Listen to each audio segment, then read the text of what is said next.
કચ્છ રુદ્રા માતાથી વેકરિયા સુધી પાણી ચોરી ઝડપાઈ। નર્મદાની મુખ્ય લાઇનમાં ભંગાણ પડી પાણી ચોરી કરતા 15 લોકો સામે ફરિયાદ નોંધાઈ છે। 11 હોટલ, 2 સર્વિસ સ્ટેશન, ડામર બ્લોકના કારખાના સહિત 15 સ્થળોએ 13.91 લાખની પાણી ચોરી ઝડપાઈ છે।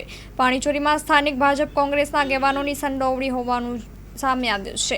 વિરમ આહિર ભાજપ સાથે જોડાયેલા છે, રાણુભા જાડેજા કોંગ્રેસ સાથે જોડાયેલા છે। પાણી ચોરી મામલે નિવૃત્ત પોલીસકર્મીની સંડોવણી સામે આવી છે। માધાપર પોલીસ સ્ટેશનમાં ફરિયાદ નોંધી વધુ તપાસ હાથ ધરી છે।